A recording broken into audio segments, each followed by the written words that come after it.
దయచేసి బైబిల్ గ్రంథంలో నుండి ఒక వచ్చిన భాగం చదువుకుంటాం. భాగాన్ని 2వ రాజుల గ్రంథం 18వ అధ్యాయము మొదటి 8 వచనములు మార్చి చదువుకుందాం. 2వ రాజుల గ్రంథము 18వ అధ్యాయం మొదటి 8 వచనములను మార్చి చదువుకుంటాం. ఇశ్రాయేలు రాజును ఎలా కుమారుడైన హోషేయ ఏలుబడిలో 3వ సంవత్సరమందు యూదా రాజును ఆహాజు కుమారుడైన హిజ్కియా ఏలన ఆరంభించెను. వాడే యెరూషలేము నందు 29 సంవత్సరములు ఏలెను. అతని తల్లి జకర్యా కుమార్తె, ఆమెకు అబి అని పేరు. తన పితరుడైన దావీదు చేసినట్లు అతడు యెహోవా దృష్టికి పూర్ణంగా నీతిని అనుసరించాను. కొట్టివేసి విగ్రహములను పడగొట్టి దేవతా స్తంభమును పడగొట్టి మోషే చేసిన ఇతర సర్పమును చిన్నాభిన్నములుగా చేశాను. దానికి నెహూన్ స్టానను పేరు పెట్టి దానికి ధూపం ఇచ్చి వచ్చుచుండిరి. 5వ వచనం. అతడు ఇశ్రాయేలు దేవుడైన యెహోవా యందు విశ్వాసం ఉంచినవాడు, అతని తర్వాత వచ్చిన యూదా రాజుల్లోనూ అతని పూర్వీకుల రాజుల్లోనూ అతనితో సమమైన వాడు ఒకడునూ లేడు. యెహోవాను హత్తుకొని ఆయన వెంబడించుట వెనుక తీయక ఆయన మోషేకి ఆజ్ఞాపించి ఆజ్ఞని గాయకొనుచుండెను. 7వ వచనం. కావున యెహోవా అతనికి తోడుగా ఉండెను. తాను వెళ్ళిన చోటనెల్లా అతడు జయం పొందెను. అతడు అష్షూరు రాజునకు సేవ చేయకుండా అతని మీద తిరగబడెను. మరియు గాజా పట్టణం వరకు దాని సరిహద్దుల వరకును, కాపురుల గుడిచెలందేమి, ప్రాకారముల పట్టణం ఎందేమి అంతటను అతడు ఫిలిష్తీయులను ఓడించెను. చదవబడిన వచ్చిన భాగమును ప్రముఖులు మన కొరకు ఆశ్రయించి కూడి వచ్చిన అందరు అక్కర కొలది తన సింహాసనం నుండి తన యొక్క స్వరాన్ని మనకు వినిపించనుగా ప్రార్థన చేసుకుంటాం. ప్రభు ప్రశస్తమైన దేవా, మీ పాదం కొందనాలు. రాత్రికాల వేళ ఈ రీతిగా గుంచకల్ మహాపచనంలో బేతేరులో నిన్న ఆపేట మేము కూడా రావడానికి మీరు ఇచ్చిన మంచి అవకాశాన్ని బట్టి మీకు వందనాలు. ప్రియపరులకు తండ్రి, ఈ రీతిగా మీ దగ్గర సాన్నిధ్యాన్ని ఈ సాయంకాలం మాకు మీరు అనుగ్రహించడానికి ఇష్టపడింది మీకు వందనాలు చేస్తుంటున్నాం. పాప శాపంతో నింపబడి వారమై బహుదుర్బలమైన, దౌర్భాగ్యమైన, నికృష్టమైన, నీచమైన ప్రవాహ స్థితిగతుల్లో ఉన్న మౌలను శిలువ రక్తంతో విమోచించారు, నీతిగా తీర్చారు, మీ సత్తుగా చేసుకున్నారు, పరిశుద్ధుల యొక్క స్వాచ్ఛంలో పాలువారిగా చేశారు. మీ సన్నిధిలోని ప్రభావ ధైర్యంతో కూడా ప్రవేశం మీ రక్తం ద్వారా మాకు అనుగ్రహించారు. మీ కుమారులుగా కుమార్తెలుగా చేయబడడం ద్వారా అతన్ని మీ సన్నిధుల్లో ప్రవేశమును ధైర్యమైనటువంటి రీతిలో కలిగి కరికిచ్చిన అవకాశాన్ని కొందనాలు. అంత మాత్రమే తండ్రి, వారి ప్రభువైన యేసుక్రీస్తులో పరలోక విషయంలో ఆత్మస్థమైన ప్రతి ఆశీర్వాదమును మాకు అనుగ్రహించి ఆత్మది కేవలం ఇచ్చిన కృపయాన్ని గుర్తించి మేము ఆరాధిస్తుంటున్నాం. మునుపు దూరస్తున్న మమ్మలను క్రీస్తు యేసు రక్తము ద్వారా మనం సమీపస్తులుగా చేసుకున్న ఆమె కొందనాలు. ఈ రీతిగా బేతేరులో కూడి వచ్చిన మేము ఆత్మ సంబంధమైన రీతిలో ప్రామిసని మేము అనుమించుటకు సహాయం చేయము. ప్రభా, కూడి వారు ఇచ్చిన వారి యొక్క హృదయ స్థితి మెరిగిన వాడు ఉంచున్నారు. వాళ్ళని స్వరం మాకు వినిపింపచేయము. వచ్చిన వారు ఒకరైనా కూడా ఖాళీ వాళ్ళకున్నట్లు నీ వాక్యం ద్వారా నూతన పరచబడి నూతన ప్రతిష్టతతో నూతన తీర్మానంతో తండ్రి మీ సన్నిధిని వెనటి కొరకాయ సహాయం చేయం. మా హృదయాన్ని యొక్క వాక్యం కొరకాయ సిద్ధపరచండి. మంచి నన్ను విత్తబడిన వాక్యం వలె ఆ యొక్క వాక్యము మా హృదయాల్లో నాటబడి అది మొలకెత్తి ఎదిగి ఫలించినట్లుగా సహాయం చేయం. మాత్రమే కాదు, అయోగ్య దాసులను కూడా కనికరించండి. అపాత్రులను కేవలం నిష్ప్రయోజకులను దాసులను కనికరించము. క్రొత్తలను మీ ఆత్మను అనుగ్రహించండి.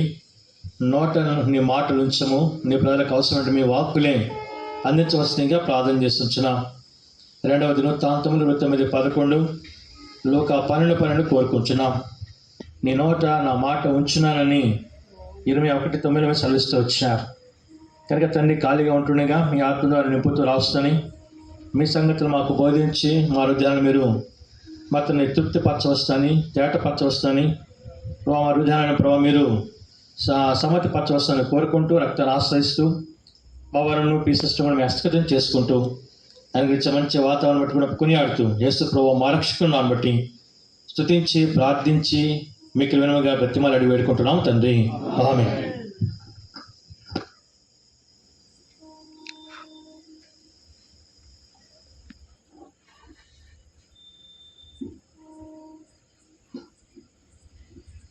మనం చదువుకున్న వాక్య భాగము మనందరికీ చాలా పరిచయమైనటువంటి వాక్య భాగమే. ఇక్కడ యూదా రాజు అనేటువంటి ఒక రాజు మనం చూస్తున్నాము. ఆయన పేరు హిజ్కియా. దాదాపు మనందరికి కూడా పరిచయమైన వ్యక్తిగానే ఉండవచ్చును. అయితే హిజ్కియా యొక్క జీవితంలో ఇక్కడ కొన్ని ప్రాముఖ్యమైన విషయాలు రాయబడి ఉంటున్నాయి. వాటిని రాత్రికాల వేళ క్లుప్తంగా మనము ధ్యానం చేసుకునే వారు వచ్చాం. ఇక్కడ 2వ వచనం రాయబడింది, హిజ్కియా ఏలన ఆరంభించినప్పుడు 25 ఏళ్ల వాడై యెరూషలేమునందు 9 సంవత్సరములు ఏలనొచ్చాడు. అలాగే 3వ వచనంలో తన పితరుడైన దావీదు చేసినట్లు అతడు యెహోవా దృష్టికి పూర్ణంగా నీతి అనుసరించాను. కాబట్టి తన యొక్క జీవితము ఎంతో దేవునికి అంగీకారయుక్తమైనదిగా, దేవుడు ఇష్టపడేదిగా మనం చూస్తాం. అనే విధము చాలామంది రాజులు దేవుని దృష్టికి నీతిగా అనుసరించి నడుచుకోలేకపోతూ వచ్చినారు.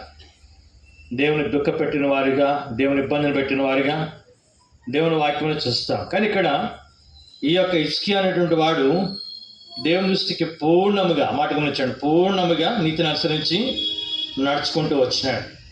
4వ వచనంలో ఉన్నత స్థలములను కొట్టివేశాడు, విగ్రహములను పగలగొట్టేశాడు, దేవతాస్తములను పడగొట్టాడు, మోషే చేసిన ఇత్తడి సర్పమును చిన్నాభిన్నములుగా చేశాడు. అంత మాత్రమే కాకుండా కింద మనం వచనాలు చదువుకుంటూ వెళితే ఇక్కడ కొన్ని విషయాలు మనం జ్ఞాపకం చేసుకుందాం. మొట్టమొదటిగా 18వ అధ్యాయము 5వ వచనాన్ని కలిసి చదువుకుందామండి. 18వ అధ్యాయము 5వ వచనం కలిసి చదువుకుందాం. అతడు ఇశ్రాయేలు దేవుడైన యెహోవా యందు విశ్వాసం ఉంచిన వాడు, అతని తర్వాత వచ్చిన యూదా రాజులోను అతని పూర్వీకుల రాజులోను అతనితో సమమైన వాడు ఒకడును. కాబట్టి ఇక్కడ మొట్టమొదటి తలపు ఏంటంటే ఇశ్రాయేలు దేవుడైన యెహోవా యందు విశ్వాసం ఉంచిన వాడు. కాబట్టి అతని పూర్వీకుల్లో కానీ అతని తర్వాత వారిలో కానీ అతనితో సమమైన వాడు ఒకడు కూడా లేడని మాట మనం చూస్తాం. కాబట్టి క్రైస్తవ జీవితం అనేది విశ్వాసముతో ఆరంభించబడుతుంది, విశ్వాసముతోనే కొనసాగించబడుతుంది, విశ్వాసంతోనే ముగించబడుతుంది. ఎబ్రీ పత్రిక 11వ అధ్యాయం 6వ వచనంలో విశ్వాసము లేకుండా దేవునికి ఇష్టం ఉండట అసాధ్యం. ఎఫెసీయులకు రాసిన పత్రిక 2వ అధ్యాయం 8వ వచనంలో విశ్వాసము ద్వారా కృపచేతన మీరు రక్షించబడినారు అంటాడు. కాబట్టి మనం గమనించినట్లయితే విశ్వాసము అనేది క్రైస్తవ జీవితానికి మూలం. మనలో విశ్వాసం లేకపోతే దేవునికి మనకు ఎటువంటి సంబంధము లేదు. కాబట్టి విశ్వాసము ద్వారానే మనం నీతిమంతులుగా తీర్చబడ్డామని ఉదయకాలం చూసాం రోమపత్రిక 5:1.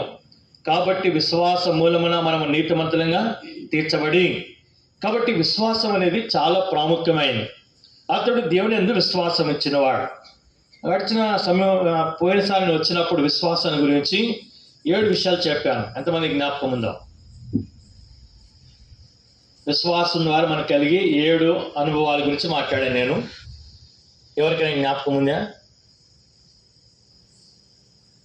ఏమండి జ్ఞాపకం పెట్టుకోవాలా? మొట్టమొదటిది ఎఫెసీయులకు రాసిన పత్రిక 2వ అధ్యాయం 8వ వచనం చూడండి. ఎఫెసీయులకు రాసిన పత్రిక 2వ అధ్యాయము 8వ వచనం చదవండి. ఎఫెసీయులకు రాసిన పత్రిక 2వ అధ్యాయము 8వ వచనం.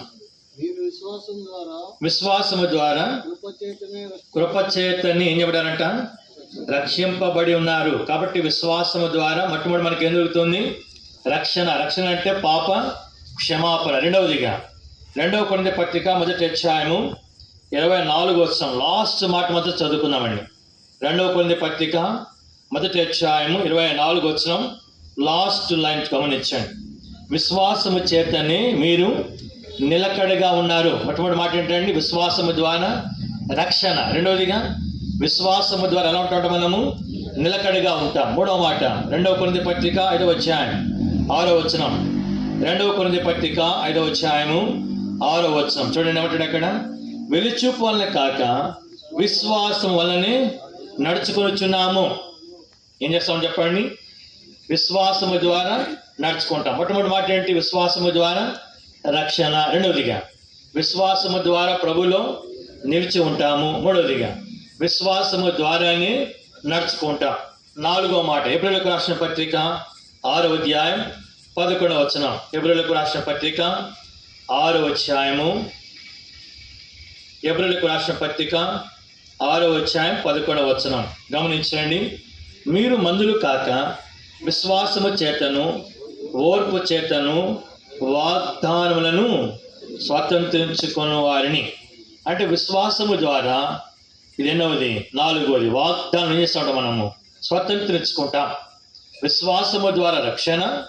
రెండవదిగా విశ్వాసము ద్వారా ప్రభులో నిలకడగా ఉంటాము. మూడవదిగా విశ్వాసము ద్వారానే ప్రభులో నడుచుకున్న వారు ఉంటాం.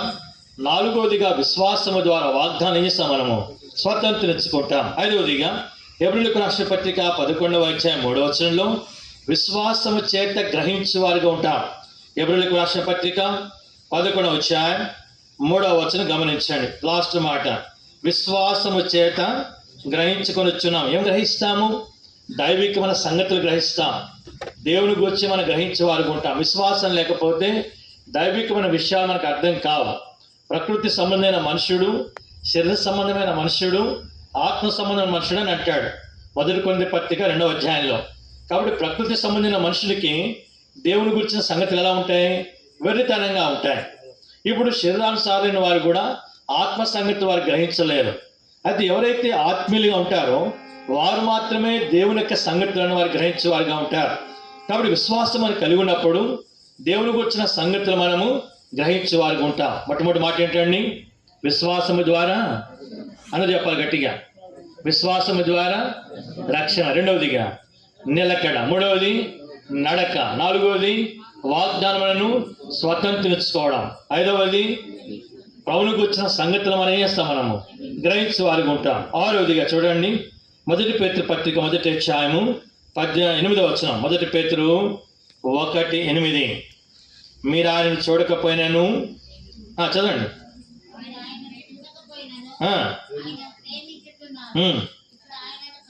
ఇప్పుడు ఆయనను కనులారు చూడకయే విశ్వసించుచు మీ విశ్వాసమునకు ఫలమును అనగా ఆత్మరక్షణ పొందుచు చెప్పనా సత్యమును మహిమాయుక్తమైన సంతోషము గలవారే ఆనందించే వారికి ఉంటారు.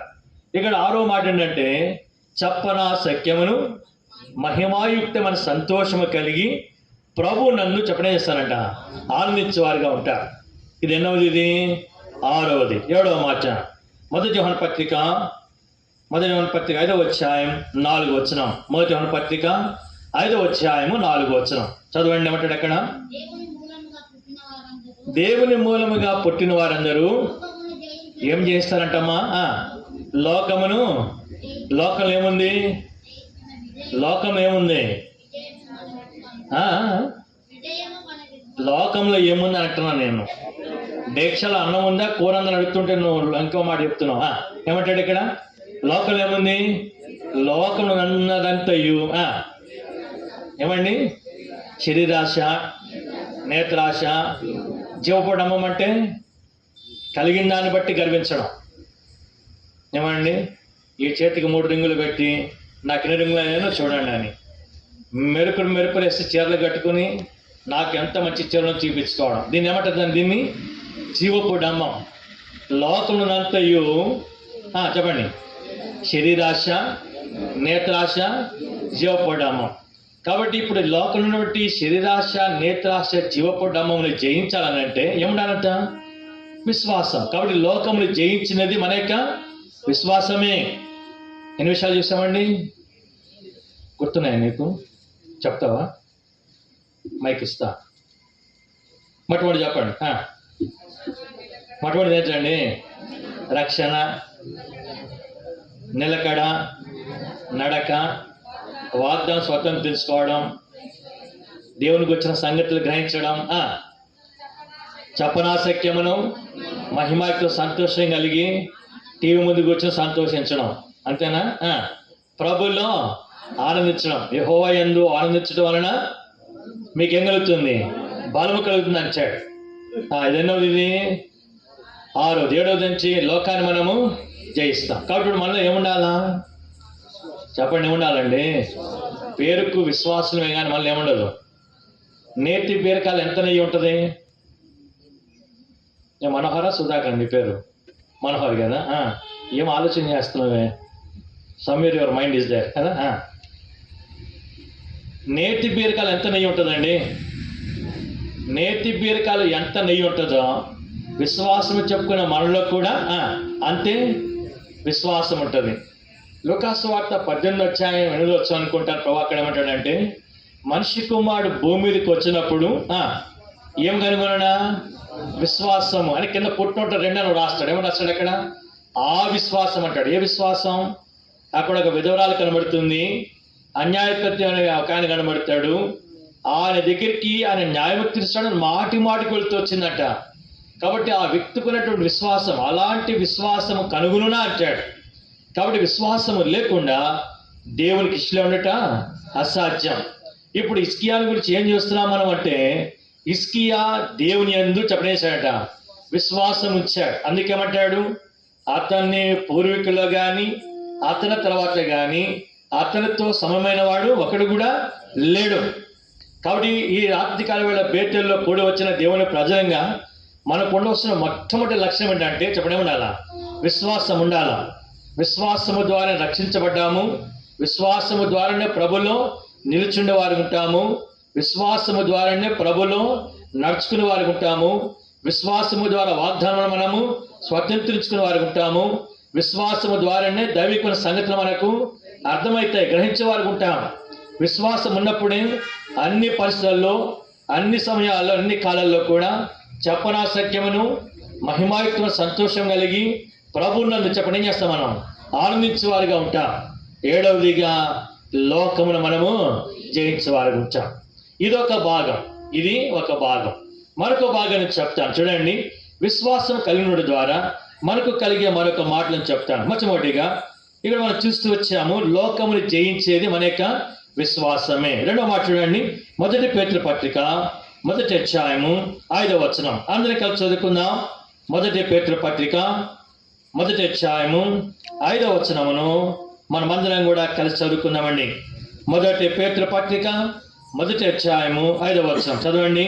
కడవరి కాలమందు బయలుపరచబట్టకు సిద్ధంగా ఉన్న రక్షణ మీకు కలుగునట్లు విశ్వాసము ద్వారా దేవుని శక్తి చేత కాపాడబడు మీ కొరకు ఆ స్వాస్థ్యము పరలోకం ఏమన్నట.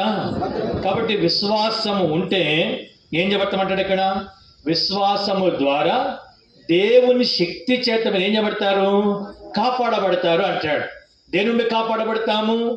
లోకము నుండి, లోకములు కలిగే శ్రమల నుండి, కీడుల నుండి, సాతాను యొక్క శోధన నుండి, ప్రతి విధమైన విపత్తుల నుండి, తెగుల నుండి, ప్రతి విధమైనటువంటి నానా రకమైనటువంటి పరిస్థితుల నుండి నేను కాపాడబడి వారి వచ్చా. విశ్వాసము కలిగి ఉన్నప్పుడే దేవుని శక్తి మనలో పనిచేస్తుందండి. విశ్వాసము లేకపోతే దేవుని యొక్క శక్తి మనలో పనిచేయదు. అందుకేమంటాడు, పైకి భక్తి గలవారి వల్ల ఉండి దాని శక్తిని ఆశ్రయించిన వారు. ఇప్పుడు గమనించండి, నిజమైన భక్తి నీలో ఉంటే దేవుని శక్తి నీలో ఉండాలి. అర్థమైందండి? నిజమైన భక్తి నీలో ఉంటే నీలో ఏముండాలి, దేవుని యొక్క శక్తి ఉండాలి. దేవుని శక్తి నీలో ఉన్నప్పుడు ఏం చేయబడతావు, నువ్వు కాపాడబడతావు. అంటే పాపము నుండి, పాపముల కలిగే ఫలితాలను కాపాడబడతావు. ఈ శక్తి నీలో పనిచేస్తున్నప్పుడు నువ్వేం చేయబడతావంటే పరిశుద్ధంగా ఉంటావు. అర్థమైందండి? ప్రభువారేమన్నాడు, నేను పరిశుద్ధులే గనక మీరును ఎక్కడ సమస్త ప్రవర్తన యందు, ఆ మాట గమనించాడు. సమస్త ప్రవర్తన ఎలా ఉండాలి, మనము పరిశుద్ధంగా ఉండాలి. కాబట్టి నిజమైన విశ్వాసం అనేది మనలో దేవుని యొక్క శక్తిని కలిగిస్తుంది. ఆ శక్తి మనల్ని చేస్తుందంటే మనకు కాపాడేదిగా ఉంటుంది. ఈనాడు ఎందుకు మనం కాపాడబడలేకపోతున్నాం? ప్రతి చిన్న శోధన మనం పడిపోతుంటున్నాం. ఎందుకు మనం అపవిత్రపరచబడుతుంటున్నాం? ఎందుకు ప్రభుత్వం మనం దోషులుగా నిలబెట్టబడుతున్నామంటే మనలో సరైనటువంటి విశ్వాసం లేదు. సరైనటువంటి విశ్వాసం ఎప్పుడైతే మనలో ఉంటుందో అప్పుడు దేవుని యొక్క శక్తి మనలో పనిచేస్తుంది. ఈ శక్తి ద్వారా మనము కాపాడబడతాం. ప్రతి శోధన నుండి, ప్రతి విధమైన లోక సంబంధమైనటువంటి కార్యాల నుండి, ప్రతి విధమైనటువంటి పాప కార్యాల నుండి, ప్రతి క్షణము కూడా, ప్రతి నిత్యము కూడా మనం కాపాడబడే వారికి వచ్చాం. ఎప్పుడైతే మనం కాపాడబడే వారికి వచ్చినామో ఆ పరలోక స్వాస్థ్యం అంట మన కొరకు ఏం చేయబడింది అంటే అది భద్రపరచబడింది. అంటే నువ్వు విశ్వాసము ద్వారా దేవుని శక్తి చేత కాపాడబడకపోతే ఆ పరలోక స్వాస్థ్యాన్ని నీవు చెప్పండి పొందుకోలేవు అనే విషయాన్ని జ్ఞాపకం ఉంచుకోవాలా. రెండో మాటకి వెళదాం. రోమిలకు రాసిన పత్రిక 15వ అధ్యాయం 13వ వచనం. రోమా 15:13 అందరూ కలిసి చదువుకుందామండి. రోమిలకు రాసిన పత్రిక 15వ అధ్యాయం, రోమిలకు రాసిన పత్రిక 15వ అధ్యాయము 13వ వచనం కలిసి చదువుకుందాం. చదవండి.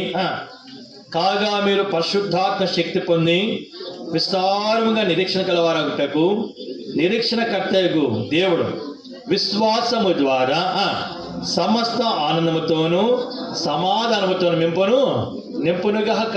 మొట్టమొదటి మాట ఏం చూసాము? విశ్వాసము ద్వారా దేవుని శక్తి చేత మనం ఏమంటామంటే మనము కాపాడబడతాం. రెండవదిగా ఇప్పుడు విశ్వాసము ద్వారా ఎలా నింపబడతామంటే మనము సమస్త ఆనందం. రెండవ మాట ఏమన్నా అక్కడ సమాధానం. గమనించండి, మన హృదయంలో ఏమి వెళుతుండాలా? హృదయంలో ఏమి వెళుతూ ఉండాలా? ఫిలిప్పీలకు రాసిన పత్రిక 4వ అధ్యాయం అంటాడు. ఏమి ఎలా చెప్పండి? హృదయం ఆనందం కాదమ్మా, సమాధానం. చదువు ఫిలిప్పీలకు రాసిన పత్రిక, నువ్వే చదువు తల్లి. కాబట్టి మన జీవితాలలో దేవుని యొక్క సమాధానం నేలుతూ ఉండాలా, దేవుని యొక్క సమాధానం కలిగిన వారిగా ఉండాలా. కాబట్టి ఇప్పుడు ఎప్పుడైతే విశ్వాసం కలిగిన వారు ఉంటున్నామో సమస్త ఆనందముతో నింపబడతాము. రెండవదిగా సమాధానంతో మనము నింపబడి వారు ఉంటాం కదండి.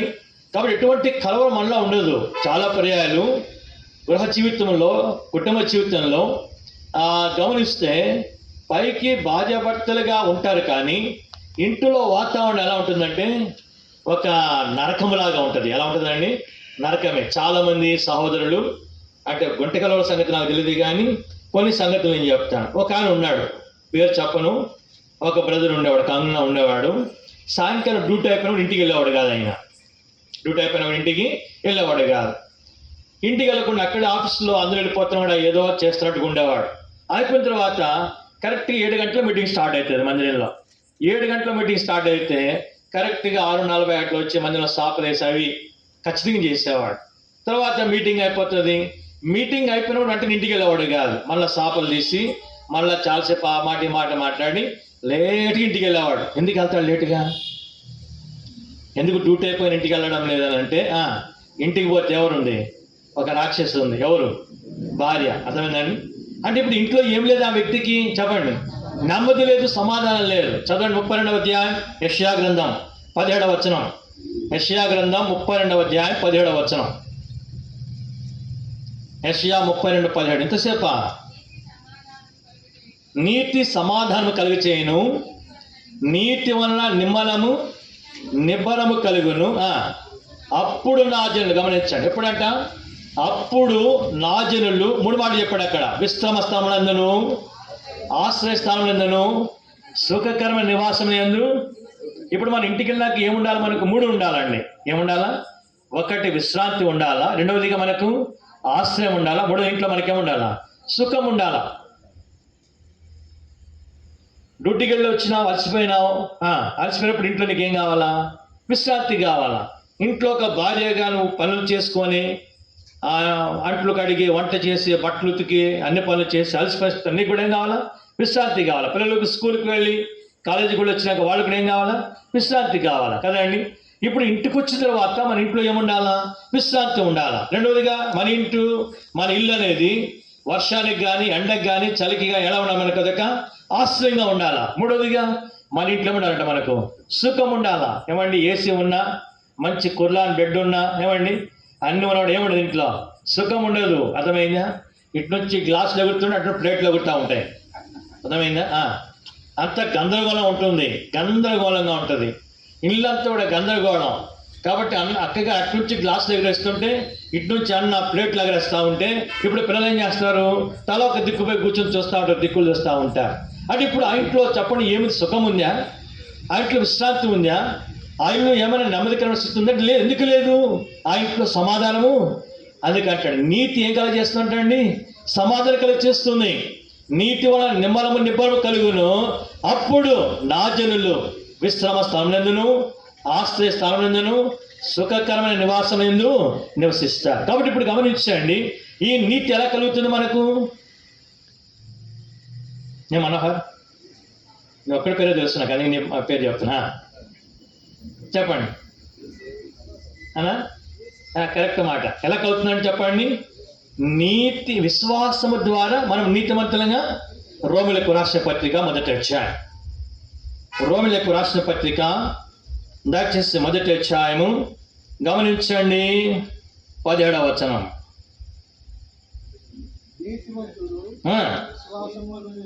నీతిమంతుడు విశ్వాసమూలముగా జీవించుచునని వ్రాయబడిన ప్రకారము విశ్వాసమూలముగా అంతకంతకు విశ్వాసము కలుగునట్లు దేవుని నీతి ఎక్కడుందంట? దాని యందు బయలుపరచబడి. దేని యందు? విశ్వాసమందు. కాబట్టి ఎంతటి విశ్వాసము కలిగి ఉంటావో నీ విశ్వాసంలోనే నీతి బయలుపరచబడుతుంది. నీతి ఏం కలగజేస్తుంది? సమాధానం కలగజేస్తుంది. ఆ సమాధానం కలిగినప్పుడు నిమ్మలము నిబ్బరం ఉంటుంది. ఏ తొందరపాటు ఉండదు. అర్థమైందండి? ఈ దినాల్లో ప్రతి ఒక్కళ్ళు కూడా షుగర్లు, బీపీలే. ఏమండి? చిన్న వయసులో షుగర్లు, బీపీలు వస్తున్నాయి. ఎందుకంటే అంత టెన్షన్సే, ప్రతిదానికి కూడా కలవరమే. ఏమండి?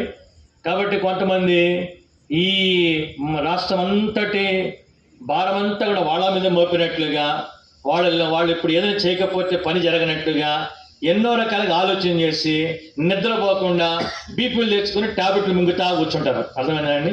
ఇప్పుడు నిజమైన విశ్వాసి గమనించండి, పరిస్థితుల యొక్క సందర్భాలు ఎలా ఉన్నప్పటికీ, వరదలు వచ్చేస్తున్నా, లేకపోతే తుఫాన్లు వస్తున్నా, అలలు వీస్తున్నా, ఏమొస్తున్నప్పుడు కూడా నిమ్మలంగా ఉంటాడు. కారణం ఏంటంటే తనలో ఏం చెప్పండి, విశ్వాసం ఉంది.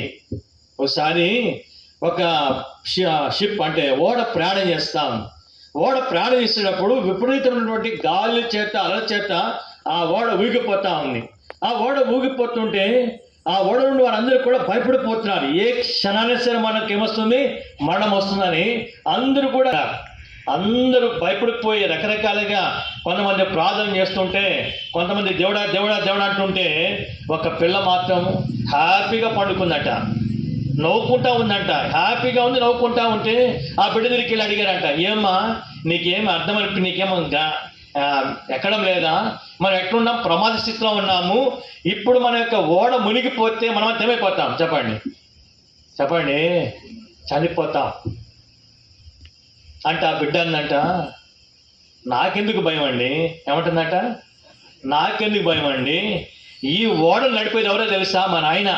చెప్పండి, ఏమంటుంది, ఈ ఓడను నడిపేది ఎవరు, మా నాయన. కాబట్టి ఇప్పుడేంటి, మా నాయన తెలుసు ఇలాంటి పరిస్థితుల్లో కూడా ఎలాగ నడిపించాలో. కాబట్టి మా నాయన నాకుండగా నాకెందుకు భయం. ఉందా నీకు ఆ విశ్వాసం? ఏమండి, ఉందా నీకు ఆ ధైర్యం? ఇంకొక ఆమె ప్రాణమే వెళతా ఉంది ఓడలో. మార్గ మధ్యంలో పరిస్థితులు తేడా అయిపోయినాయి. అందరూ భయపడిపోయి ఇక ఆ ఓడ బద్దలిపోయే పరిస్థితి వచ్చేసింది. అందరూ భయపడిపోతుంటే ఒక పెద్ద ఆమె నిర్భయంగా కూర్చుందట. నిర్భయంగా కూర్చుంటే ఒక వ్యక్తిని అడిగాడంట, ఏందమ్మా, అందరూ భయపడుతుంటే నువ్వేమో మౌనంగా సంతోషంగా నిర్భయంగా కూర్చున్నావు, నీకేమి దిగులేదంటే, నాకేంటండి, ఒకవేళ బ్రతికితేనేమో చిన్న కూతురు దగ్గరికి వెళ్తా, ఒకవేళ మునిగిపోతే పెద్ద కూతురు దగ్గరికి వెళ్తా అనంట. చెప్పండి, ఏమన్నట్లా అండి? ఒకవేళ ఓడ మునిగిపోతే ఎక్కడికి వెళ్తా, పెద్ద కూతురు దగ్గరికి వెళ్తా. ఒకవేళ ఓడ మునిగిపోకుండా ఇంగ్లాండ్కి వెళితే చిన్న కూతురు ఇంటికి వెళ్తానన్నట. అంటే ఏంటి, పెద్ద కూతురు ఎక్కడ ఉందంటే అప్పటికే ప్రభు దగ్గరికి వెళ్ళిపోయినా ఆమె. కాబట్టి ఇప్పుడు చనిపోయిన ఎక్కడికి వెళ్ళిపోతా, నేను నా ప్రభు దగ్గరికి వెళ్ళిపోతాను. ఒకవేళ తప్పించుకుంటే నా చిన్న కూతురు ఇంటికి వెళ్తా. ఏంటది చెప్పండి, ఏముంది తనలో? విశ్వాసం. ఆ విశ్వాసాన్ని బట్టి ఇప్పుడు తనలో ఏముంది, సమస్త ఆనందము, రెండోదిగా సమాధానం నింపబడిన వ్యక్తిగా ఉంది. అందుకంటాడు, అతన్ని పూర్వీకుల్లోను అతని తర్వాత అతనితో సమమైన వాడు అక్కడ కూడా లేడు. బేర్షెబాలో కావచ్చు, బేతేల్లో కావచ్చు, ఇలాంటి విశ్వాసం కలిగినటువంటి వారు ఒక్కరైనా ఉన్నారనేది ప్రభు చూస్తూ ఉన్నాడు. పైకి మన గంభీరంగా కనబడతా ఉంటాం, పైకి చాలా విశ్వాసం కనబడతాం, కానీ సందర్భాలు వచ్చినప్పుడు మన విశ్వాసం అంటే బయటపడిపోతుంది. నిజమైన విశ్వాసం కలిగిన వారు ఉన్నప్పుడు, విశ్వాసము ద్వారా దేవుని శక్తి చేత వారు కాపాడబడి వారు ఉంటున్నారు. ప్రతి శోధనపై, ప్రతి విధమైన పాపపు కార్యాలపై, సాతాను యొక్క కుతంత్రాలపై, సాతాను యొక్క ఆలోచనలన్నింటినీ కూడా వారు కాపాడుకుని భద్రపరచుకునే వారు ఉంటున్నారు. రెండవదిగా సమస్త ఆనందముతోనూ, ఇంకా మనం ఎక్కడ సమాధానముతో ఏమంటున్నారు, వాళ్ళు నింపబడేవారు ఉంటారు. అర్థమైందండి, నింపబడేవారు. మూడవ మాట చూడండి, వచ్చేసి తిమోతికి రాసినటువంటి మొదటి పత్రిక, మూడవ మాట. తిమోతికి రాసిన మొదటి పత్రిక 3వ అధ్యాయం 13వ వచనం, లాస్ట్ మాట గమనించండి. ఎలా ఉంటారంటే వాళ్ళు ధైర్యముగా ఉంటారు. చెప్పండి, ఎలా ఉంటారు? ధైర్యం. అర్థమైందా? దేనికి భయపడరు, దేనికి కూడా భయపడరు. దేవుని వాక్యం చెప్తుంది, భయపడటం వల్ల ఏమొస్తుందంట, ఉరి వస్తుంది. యెహోవాను నమ్మించాలని ఉంటాడంట, సురక్షితంగా ఉంటాడు. కాబట్టి నిజమైన విశ్వాసం కలిగి ఉంటే నువ్వు కాపాడబడే వ్యక్తిగా ఉంటావు. నిజమైన విశ్వాసం కలిగి ఉంటే సమస్త ఆనందముతోనూ, రెండవదిగా సమాధానంతో నీవు నింపబడిన వ్యక్తిగా ఉంటావు. మూడవదిగా ఏమన్నాడు అక్కడ, ధైర్యం కలిగిన వారు ఉంటారు. నీతిమంతులు ఎలా ఉంటారంట, సింహం వల్లే ధైర్యంగా ఉంటారు. కాబట్టి ఇది మొదటి తలంపుగా మనం చూస్తున్నాం. 2వ రాజుల గ్రంథం 18వ అధ్యాయం 5వ వచనంలో, ఇశ్రాయేలు దేవుడైన యెహోవా యందు విశ్వాసం ఉంచినవాడు. కాబట్టి ఇది మొదటి తలంపుగా మనం చూస్తాం. ఇక్కడ రెండవ మాట గమనించండి. ఇక్కడనే మరొక మాట మనం చదువుకుందాం. 2వ రాజుల గ్రంథం 18వ అధ్యాయం 5వ వచనం చదవండి. ఇక్కడ ఏమంటాడు, అతని తర్వాత వచ్చిన యూదా రాజుల్లోను, అతని పూర్వీకులైన రాజుల్లోను, అతనితో సమమైన వాడు ఒకడును లేడు. మళ్ళీ చదవండి అదే మాట భాగాన్ని, మళ్ళా చదవండి అందరూ స్పష్టంగా, బిగ్గరగా, అర్థవంతంగా. అతని తర్వాత వచ్చిన యూదా రాజుల్లోను అతని పూర్వీకులైన రాజుల్లోను అతనితో సమమైన వాడు ఒకడును లేడు. కాబట్టి ఇక్కడ గమనించండి, ఒకటి దేవుని యందు విశ్వాసము ఉంచిన వాడు, రెండవదిగా అతనితో సమమైన వాడు లేడు అనే మాట మనం చూస్తాం. దీని కొరకై ఒక వచన భాగం చదువుకున్నాం. ఆదికాండము 41వ అధ్యాయం 39వ వచనం. 39వ వచనం చదవమ్మా. ఫరో దేవుడి అంతయు నీకు తెలియపరచని గనక నీ వలె వివేక జ్ఞానము గలవారు ఎవరును లేరు. 38వ వచనం అండి. 38. అతడు తన సేవకులను చూచి ఇతని వలె దేవుని ఆత్మ గల మనుషుని కనుగొనమా అని చెప్తూ వచ్చాం. ఇతని వలె దేవుని ఆత్మను కలిగిన వారిని కనుగొనగలమా అని అంటూ వచ్చినాడు. కాబట్టి ఇప్పుడు గమనించండి, మనము దేవుని ఆత్మ కలిగిన వారిగా ఉన్నట్లయితే, జ్ఞాన వివేకం కలిగిన వారు ఉంటే మనతో సమమైన వారు ఒకరు కూడా ఉండరు. అర్థమైందండి?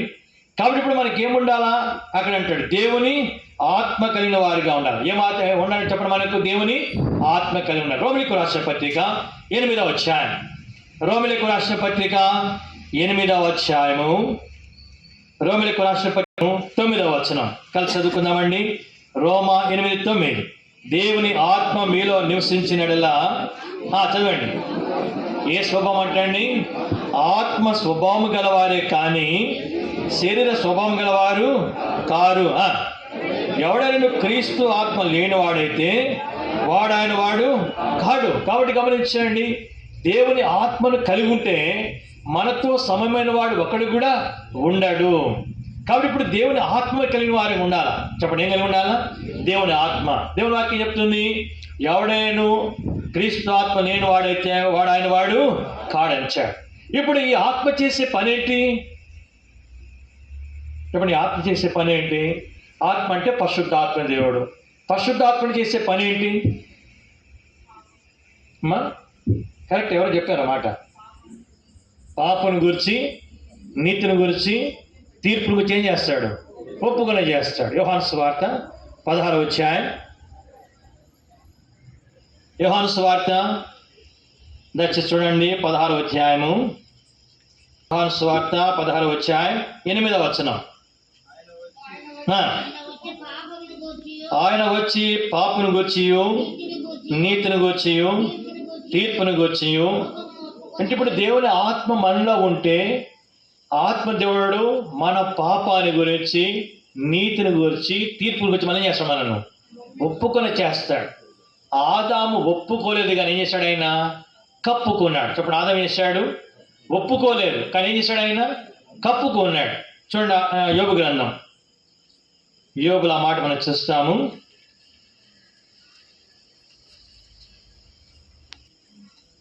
దయచేసి అక్కడ మాట చదువుదాం. ఆదాము 31వ అధ్యాయము 33వ వచనం. ఆదాము చేసినట్లు నా దోషము దాచిపెట్టుకొని మహాసమూహమునకు భయపడియు, కుటుంబముల తిరస్కారమునకు జడిసియు, నేను మౌనంగా ఉండి ద్వారము దాటి బయలు వెళ్ళక రొమ్ములో నా పాపములు చెప్పనేసినట్టు కప్పుకొని నెడలా పరమునున్న దేవుని దృష్టికి నేనేమెత్తాను. కాబట్టి ఇప్పుడు దేవుని ఆత్మ ఉంటే పాపాన్ని ఒప్పుకుంటాము కానీ పాపాన్ని చెప్పడం మనం కప్పుకోం. అర్థమైందండి? పాపాన్ని ఒప్పుకుంటాం. ఒకవేళ మనం పొరపాటు చేసామనుకోండి, ఏదైనా చేరానటువంటి పాపం మనం చేస్తే ఆత్మ మనలో ఉంది కాబట్టి ఆత్మ మనం వెంటనే సంధిస్తుంది. నువ్వు చేసింది ఏంటి? పాపం. ఇదిగో నువ్వు ఇక్కడ అబద్ధం చెప్పావు, నువ్వు ఇక్కడ నువ్వు లంచం తీసుకున్నావు, లేకపోతే ఇక్కడ నువ్వు బూతు మాట మాట్లాడినావు, ఇదిగో నువ్వు తప్పుడు ఆలోచన చేసావు, ఇదిగో పలానా వాళ్ళ మీద నువ్వు పగబెట్టుకున్నావు, లేకపోతే పలానా గురించి నువ్వు చెడుగా ఆలోచన చేస్తున్నావు అని చెప్పి ఆత్మదేవుడు చేస్తాడనంటే మనకు ప్రత్యక్షపరుస్తాడు. దేవుని వాక్యం చెప్తుంది, నరుడు ఆత్మ దేవుడు పెట్టినటువంటి దీపం. అర్థమైందండి?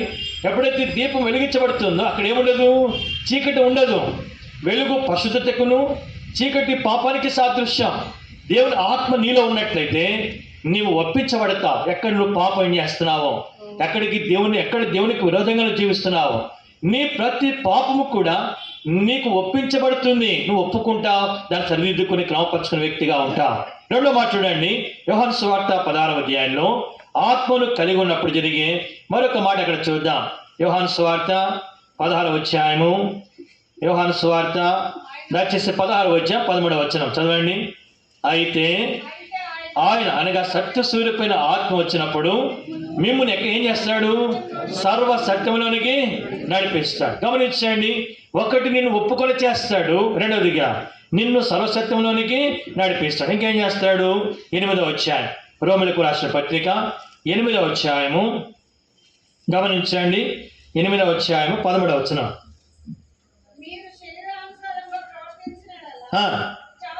చావలసిన వారు ఎందుకు కానీ ఆత్మ చేత శరీర క్రియలు ఏం చేస్తారు చెప్పండి? ఆత్మ ఉంటే పాపాన్ని ఒప్పుకుంటాం, రెండవదిగా సర్వసత్యంలోనికి నడిపించబడతాము, మూడవదిగా శరీర క్రియలు మనము ఏం చేస్తామంట? చంపేస్తాం. శరీర కార్యములు జరిగించేవారు దేవుని రాజ్యాన్ని స్వతంత్రించుకోవడం వాక్యం చెప్తుంది. కాబట్టి శరీరానికి దేవుని రాజ్యంలో ప్రవేశం లేదు. కాబట్టి ఎంతో మాత్రం కూడా మనం శరీరానుసారంగా జీవించకూడదు. మనము శరీరానికి రుణస్థులము కామని దేవుని వాక్యం చెప్తుంది.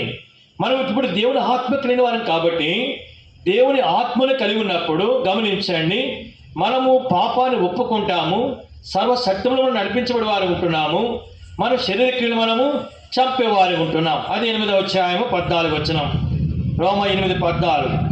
దేవుని ఆత్మ చేత ఎందరూ నడిపింపబడుదురో వారందరూ దేవుని ఆత్మ మనకు కలిగి ఉంటే దేవుని చేత మనం చెప్పడం ఏం చేయబడతాము? నడిపించబడతాము. దేవుని చేత నడిపించబడతాం. అబ్రాహాము యొక్క జీవితంలో అబ్రాహామును దేవుడు నడిపిస్తూ వచ్చాడు. లోతును దేవుడు నడిపించలేదు. అబ్రాహామును దేవుడు నడిపించినప్పుడు అబ్రాహాము దేవుడు నడిపించినట్టుగా నడుచుకున్నాడు. ఆ కనానుడికి వెళ్ళి అక్కడ తాను దీవించబడ్డాడు, ఆశ్రయించబడుతూ వచ్చాడు. ఆదికాండం 24:1 అంటాడు, అబ్రాహామును దేవుడు అన్ని విషయములలో ఆశీర్వదించాను అంటాడు. ఇప్పుడు లోతు దేవుని చేత నడిపించబడలేదు కాబట్టి తాను సొదొమకు వెళ్ళాడు. అక్కడ తన జీవితంలో తాను నష్టపోయినట్లుగా దేవుని వాక్యం మనం చూస్తాం. కాబట్టి విశ్వాసి, దేవుని ఆత్మను కలిగి ఉంటే నీతో సమమైన వాడు ఒకడు కూడా ఉన్నాడు. నీవు దేవుని ఆత్మను కలిగి ఉంటే నీవు పాపాన్ని ఒప్పుకుంటావు. దేవుని ఆత్మను కలిగి ఉంటే సర్వసత్తులను నడిపించబడుతుంటావు. దేవుని ఆత్మను కలిగి ఉంటే శరీరం చంపివేసిన వ్యక్తిగా ఉంటావు. దేవుని ఆత్మను కలిగి ఉంటే దేవుని ఆత్మచేత నడిపించబడతావు. అర్థమైందా అండి?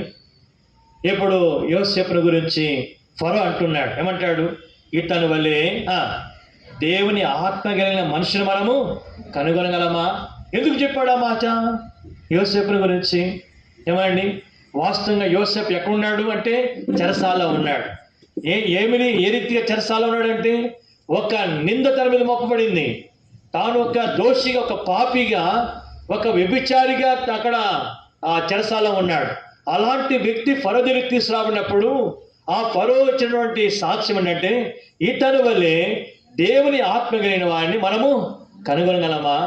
ఇతని వల్లే జ్ఞాన వివేకం కలిగిన వారిని మనం కనుగొనగలమా అని చెప్పి ప్రశ్న వేస్తూ ఉన్నాడు. కాబట్టి విశ్వాసి, దేవుని ఆత్మ కలిగి ఉంటే మనకు జ్ఞానం ఉంటుంది, రెండవదిగా వివేకం కూడా ఉంటుంది. ఉదయకాలం మనం చూసాం, ఏమండి, జ్ఞానం అంటే ఏంటో, వివేకం అంటే ఏంటో ఒక వచనం జ్ఞాపకం పెట్టుకోవాలని చెప్పాను. ఏ వచనం? 28 యోబు 28 యెహోవా యందు భయభక్తులు కలిగి ఉంటా, రెండవదిగా దుష్టత్వమును విడిచిపెట్టడం. కాబట్టి ఇప్పుడు యోసేపు జ్ఞాన వివేకం కలిగిన వాడు, ఏముని కలిగిన వాడు? దేవుని యందు భయభక్తులు కలిగిన వాడు, రెండవదిగా దుష్టత్వాన్ని చేశాడు, ఆయన విడిచిపెట్టిన వాడు కూర్చున్నాడు. ఇప్పుడు గమనించండి, జ్ఞాన వివేకములు దేవుని ఆత్మ కలిగిన కాలాన్ని బట్టి జరగబో సంగతులను కూడా స్పష్టంగా తను చెప్పగలుగుతూ వచ్చాడు. ఎవరికి? ఫరోకు చెప్తూ వచ్చాడు. కలయక భావన చెప్పగలుగుతూ వచ్చినాడు. అంటే మర్మములు తనకు బయలుపరచబడుతూ వచ్చినాయి. కాబట్టి నీవు నేను కూడా దేవుని ఆత్మను కలిగి ఉన్నప్పుడు దేవుని ఆత్మ ద్వారా మనము జరగబో సంగతులన్నీ కూడా మనకు తెలియపరచబడతాయి. మర్మాలు మనకు తెలియపరచబడతాయి, సత్యాలు మనకు తెలియపరచబడతాయి. కాబట్టి దేవుని ఆత్మ కలిగిన వారికి దేవుడు ఏది కూడా మరుగు చేయడండి, ఏది కూడా దేవుడు మరుగు చేయడు. కాబట్టి ఇక్కడ మొట్టమొదటి తలపు ఏంటంటే అతడు దేవుని యందు విశ్వాసం ఇచ్చిన వాడు. రెండవదిగా అతనితో సమమైన వాడు ఒకడు కూడా లేడు. ఎక్కడ? ఏ అధ్యాయం? ఏ 18? 2వ రాజులు 18వ అధ్యాయం. రాజులు గన్నం 18వ అధ్యాయం. 18వ అధ్యాయము గమనించండి. ఇక్కడ ఏం చూసాము? ఇతని వల్లే ఇతని వంటి మనుషుడు లేడు అని మాట చూసాం. సరే, 3వ మాటకి వెళదాం రండి. 18వ అధ్యాయము 6వ వచనం చదువుకుందాం. 18వ అధ్యాయం 6వ వచనం చదవండి. అతడు యెహోవాతో హత్తుకొని అతన్ని వెంబడించుటలో వెనుకతీయక ఆయన మోషేకు ఆజ్ఞాపించిన ఆజ్ఞలన్నిటినీ గైకొనొచ్చుండెను. ఆ మాట గమనించాను. 3వ మాట ఏంటంటే దేవుని ఆజ్ఞలన్నిటినీ ఏం చేశాడు? ఆయన గైకొని వాడుగా ఉంచున్నాడు. అంటే ధర్మశాస్త్రం చొప్పున తాను నడుచుకుంటూ వచ్చినాడు. ధర్మ విధులను, కట్టడలను, ఆజ్ఞలు తాను గైకొని వాడుగా ఉంటున్నాడు. లూకాసు వార్త 1వ అధ్యాయం 6వ వచనంలో వీరిద్దరు ఏమంటాడండి? లూకా 1:6లో వీరిద్దరు ప్రభు యొక్క సకల విధమైన ఆజ్ఞల చొప్పునను న్యాయ విధుల చొప్పునను నిరపరాధులుగా నడుచుకుంటూ చెప్పండి, దేవుని దృష్టిలో నీతిమంతులుగా ఉంటూ వచ్చిన. నీతిమంతుల తల మీదకి డాష్ వచ్చిన. దేని మీదకంట? తల మీదకి ఆశీర్వాదం. ఎవరి మీదకి? ఎవరు నీతిమంతులు? ఏమండి? సకల విధములైన ఆజ్ఞ చెప్పునను. రెండోదిగా న్యాయ విధులు చెప్పున నిరపరాధులుగా నడుచుకుంటే. అర్థమైందండి? దేవుడు తన వాక్యం మనకి ఇచ్చినాడు. మన సహవాసం అంత వాక్యము చెప్పండి ఎక్కడ కూడా దొరకదు. ప్రతి దినము కూడా మనకు వాక్యమే. లేస్తే వాక్యం, కూర్చుంటే వాక్యం, పండుకుంటే వాక్యం. ఇంత వాక్యం అని వింటుంటే ఎక్కడ పోతుందో వాక్యం అంతా కూడా కదండి. ఎన్ని వర్తమానం అని వింటున్న వారమంతట్లో సంఘ ప్రార్థనలో వాక్యమే, బయలుపట్టణంలో వాక్యమే, ఆరాధన వర్తమాన వాక్యమే, బలవర్తమాన వాక్యమే, ఉపవాస ప్రార్థనల వాక్యమే, సువార్త ఎక్కడికి పోయినా వాక్యమే. మరి ఇంత వాక్యం ఎక్కడికి వెళ్ళిపోతుంది? ఎక్కడికి వెళ్ళిపోతుందండి? హెబ్రీయులకు రాసిన పత్రిక 2వ అధ్యాయము. హెబ్రీయులకు రాసిన పత్రిక దయచేసి 2వ అధ్యాయం 1వ వచనం. మనము వినిన సంగతులు విడిచిపెట్టి కొట్టుకుని పోకున్నట్లు వాటి యందు మరి విశేషమైన. కాబట్టి ఏదైతే మనం వాక్యం చదువుతున్నామో, వింటున్నామో, నేర్చుకుంటున్నామో అది కొట్టుకుని పోకున్నట్లుగా చెప్పండి అనంట విశేషమైన జాగ్రత్త మనకు అవసరం. నెల వస్తుందంటే, 1వ తారీఖు వస్తుందంటే చెప్పండి ఏమిటి? భలే సంతోషం. ఎందుకు? మీ దగ్గర మా దగ్గర కానీ మా తెలంగాణలో మాత్రం 1వ తారీఖునే చేస్తున్నాడు. ఏంటి? జీతాలు. 1వ తారీఖు జీతాలు వస్తున్నాయంటే సంబరం అనమాట. ఏమొచ్చేస్తుంది? జీతం వస్తుందని. ఆ వచ్చిన రోజు ఏమండి, మా దగ్గర అంతా కూడా మటన్ బిర్యానీ, చికెన్ బిర్యానీలే. దంచుడే అనమాట. ఇలాంటి మండికి పోతారు. ఎవడు ఇంట్లో వండడం ఇప్పుడు అంతా కూడా ఆర్డరే. స్విగ్గీలో, జొమాటో అంటే రకరకాల ఆర్డర్లు చేసుకొని తినిందే. ఏమండి, జీతం వచ్చిన వెంటనే వారం రోజుల్లో తిన్నాక 2వ వారం వచ్చేటప్పటికి ఎవడిస్తాడు ఆ పైసలు చూస్తూ ఉంటారు అనమాట. ఏమండి, ఎవరి దగ్గర తీసుకుందాం. కొన్నిసార్లు ఇప్పుడు తింటా ఉంటారు, ఒక ప్రక్కన అప్పులు కడతా ఉంటారు. అప్పులు తీరము. రెండవదిగా కడుపులో ఆ యొక్క అది కూడా తగ్గదు. ఏది? ఆ తిండిపోతు దాని కూడా తగ్గదు. బైబిల్లో ఉంది తిండిపోతూ, వదలపోతూ, తిరిగిపోతూ అని. ఏమండి, కాబట్టి ఈ బోతుతనం ఉంటుంది అనమాట. ఇప్పుడు ఒకవేళ నీకు జీతం వచ్చినప్పుడు నువ్వు కరెక్ట్ పర్సన్ ఏం చేస్తావు? నీకు వచ్చిన జీతం విషయంలో ఏం చేస్తావు అంటే జాగ్రత్త పడతావు. ఎంతవరకు ఏ రీతిగా ఖర్చు పెట్టుకోవాలా ఒక బడ్జెట్ అని పెట్టుకొని దాని ప్రకారం జాగ్రత్త పడతావు. చాలామంది చాలా జాగ్రత్త ఉంటారు. ఎలా ఉంటారంటే పిల్లి కూడా భిక్ష పెట్టరు. ఏమండి, మేము పొద్దుట ఉన్నప్పుడు అక్కడ ఒక అంకుల్ ఉండేవాడు, పేరు చెప్పండి అండి. ఆయన ఎలాంటి వాడు అంటే భార్య పిల్లలు ఉంటే ప్రతి దినం కూడా ఆయన రూమ్లో పెట్టుకునేవాడు. బియ్యం డబ్బా ఒకటి, కందిపప్పు డబ్బా ఒకటి, అన్ని డబ్బాలకు తాళాలు పెట్టుకునేవాడు. ఆమె వచ్చి అయ్యగారు పొద్దున అయిందని ఇప్పుడు ఆమెకి కరెక్ట్గా ఆ దినానికి ఆ టైం ఎంత అవసరమో అంతే బియ్యం పోసేవాడు, అంతే కందిపప్పు ఏమంటే అంతే నూనె ఇచ్చేవాడు. అర్థమైందా? అంత బైబిల్ తెచ్చి అంత ప్రతి పేజీలో కూడా డబ్బులు ఉండే ఆయన దగ్గర. అంత జాగ్రత్త పడేవాడు అనమాట. అంత జాగ్రత్త కదండి. అది మరీ మంచిది కాదు. అలాంటి మంచిది కాదు. ఇప్పుడు నేను చెప్పే మాట ఏంటంటే దేవుడు ఇంతగా మనం ప్రేమించి ఇంత వాక్యం మనకి ఇస్తుంటే ఎక్కడ పోతుంది వాక్యం? జాగ్రత్త మనకు దేవుని వాక్యాన్ని గురించి వినిన సంగతులు కొట్టుకుని పోకున్నట్లు ఏమన్నాడు అక్కడ? ఒట్టి జాగ్రత్త చెప్పాడా? చదవండి. మరి విశేషమైన జాగ్రత్త, ఆ మాట గమనించాడు. మరి విశేషమైనటువంటి జాగ్రత్త ఉండాలి. ఒక దినాన మరలా మనకు వాక్యం దొరకని దినాలు వస్తాయి. కరోనా వచ్చినప్పుడు మందిరం తలుపులు మూసేశారు. ఏం లేదు, మనకు దేవుని యొక్క సన్నిధి లేదు. నిన్న నేను చూసి చదివాను ఒక న్యూస్. ఈసారి వచ్చినటువంటి మహమ్మారి చాలా భయంకరమైనట. మననే బిల్ గేట్స్ ఇచ్చాడు, దాని గురించి స్టేట్మెంట్ ఇచ్చాడు. ఈసారి వచ్చే వైరస్ అనేది ప్రమాదకరమైన అన్నాడు. కాబట్టి ఎప్పుడు వస్తుందో ఎక్కడ వస్తుందో తెలియదు. ఇప్పటికే అమెరికాలో కొన్ని స్టేట్స్లో లాక్డౌన్ పెట్టారు. అర్థమైందండి? ఈ దోమ కాటు దెబ్బకి లాక్డౌన్ పెట్టారు అక్కడ కొన్ని స్టేట్స్లో. ఇప్పుడు మనం అనుకుంటున్నాం గుంటకల్లో మాకే ఉంది, రైల్వేస్లో పని చేస్తున్నాం, వచ్చి పడుతున్నాయి, ఈ తిన్నదే తిరిగి అనుకుంటున్నాం. ఎప్పుడు ఏం జరుగుతుందో మనకు తెలియదండి. మంచి బేర్షబా సంఘం దేవుడు ఇచ్చినాడు. ఏమని దేవుని సేవకులు ఇచ్చాడు, స్పెషల్ మీటింగ్లు, ఎంతోమంది దేవుని బిడ్డలు దేవుని దాసులు వచ్చి వాక్యం అందిస్తూ ఉన్నారు. మరి ఇంత వాక్యములు పొందుకున్న తర్వాత వాక్యంలో మనం ముంచి తీయాలి మనల్ని. అర్థమైందండి? వాక్యం మునిగి బయటికి తేలాలి మనం. కానీ ఇప్పుడు ఏమవుతుందంటే వాక్యం అంతా ఎట్టో కొట్టుకెళ్ళిపోతుంది, లోకల మునిగి బయటికి తేలుతున్నాం మనం. అదండి, దాంట్లో మనతో సమమైన వాడు ఒకడు కూడా లేడు. దేంట్లో చెప్పండి? లోకల మునిగి తేలే విషయంలో మాత్రం సమమైన వాడు లేడు. కానీ పేరుకి మాత్రం ఎవరు చెప్పండి? విశ్వాసం, దేవుని బిడ్డలో. హిజ్కియా అలాగా లేడు. దేవుణ్ణి ఆజ్ఞ చెప్పు నడుచుకుంటూ వచ్చాడు. ఎప్పుడైతే దేవుని ఆజ్ఞలు అంటే దేవుని యొక్క వాక్య ప్రకారం నడుచుకుంటావు నీకు నీతి కలుగుతుంది. ద్వితీయోపదేశ కాండము 6వ అధ్యాయము 25వ వచనం చదవండి త్వరగా.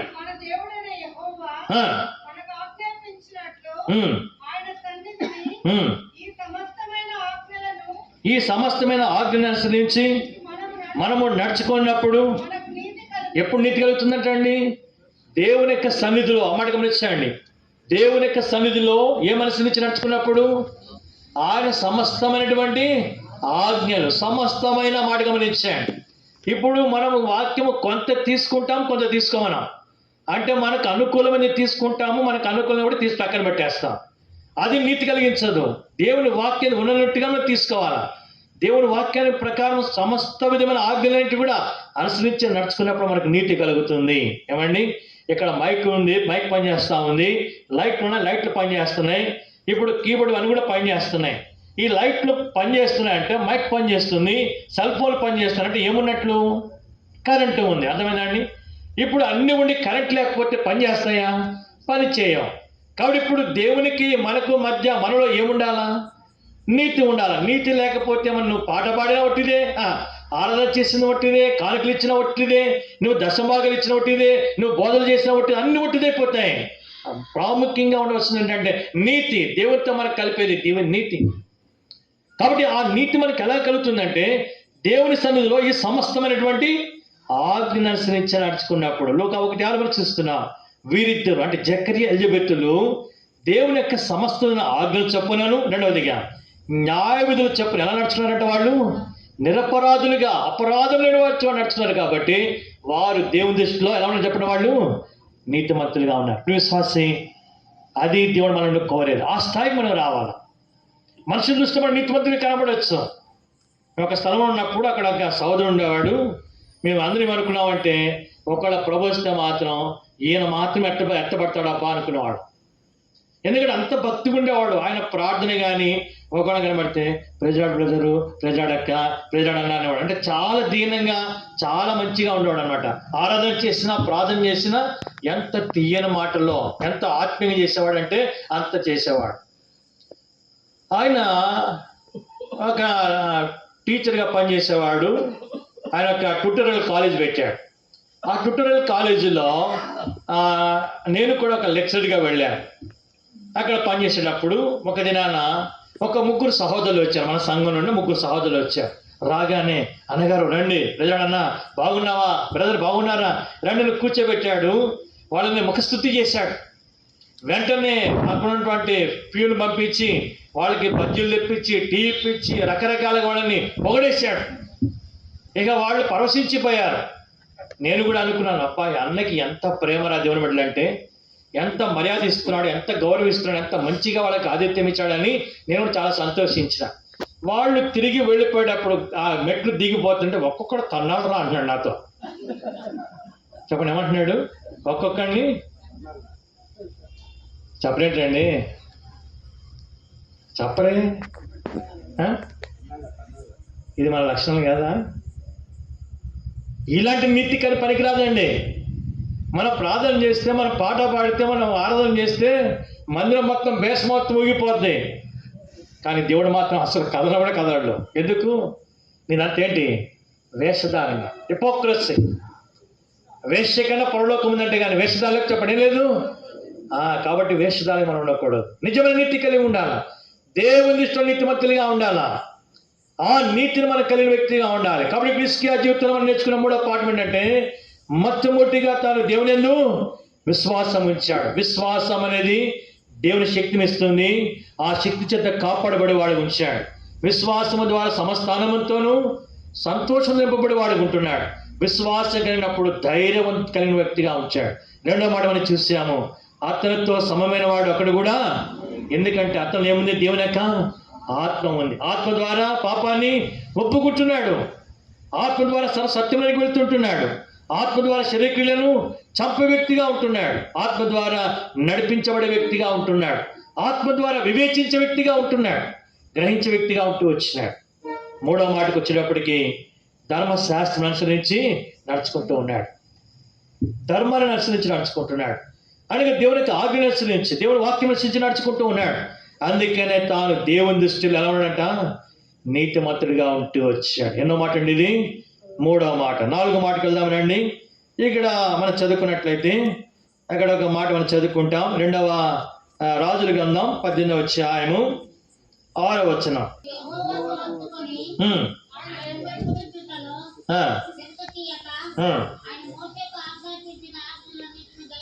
చెప్పండి, ఏం చేశాడంటే యెహోవాను హత్తుకొన్నాడు. ఉదయకాలం ఆ మాట మనం విన్నాం. రూత్ ఏం చేస్తుంది? నయోమిని హత్తుకుంది. హత్తుకోవాలంటే కొన్ని ఏం చేయాలి? మనం విడిచిపెట్టాలి. లోకలకు మాట్లాడండి, కొన్ని కావాలంటే కొన్ని విడిచిపెట్టాలి. ఇప్పుడు నువ్వు ప్రభుని హత్తుకోవాలని అంటే తప్పకుండా నువ్వు లోకాన్ని ఏం చేయాలా? విడిచిపెట్టాలి. అర్థమైందండి? లోకమును వాటి ఏం చేయాలి? మనము విడిచిపెట్టాలి. చేప నీళ్ళల్లో ఉంటుంది కానీ నీళ్లు చేపలోనికి రావు. నీళ్ళలో లేకపోతే చేప ఏమవుతుంది? చచ్చిపోతుంది. అర్థమైందండి? అలాగే ఇప్పుడు మనం లోకంలో ఉన్నాం కాబట్టి లోకములో మనం ఏం చేయాలంటే లోకానికి ఎదురీదాలి. మనం లోకం అనేది మనలోనికి రాకుండా కాపాడుకోవాలి. అర్థమైందండి? చాలా ప్రాముఖ్యమైనది. కాబట్టి ఇప్పుడు లోకం మనలోనికి రాకూడదు. కాబట్టి లోకాన్ని ఏం చేయాలంటే మనము ఆ లోకాన్ని మనం విడిచిపెట్టాలా. లౌకికమైన విషయాలు మనము విడిచిపెట్టాలా. బైబిల్ గ్రంథంలో ఒక మాట చదువుతాము చూడండి. గల్తీయులకు రాసిన పత్రిక 6వ అధ్యాయం 16వ వచనం. గల్తీయులకు రాసిన పత్రిక 6వ అధ్యాయము దయచేసి 16వ వచనం.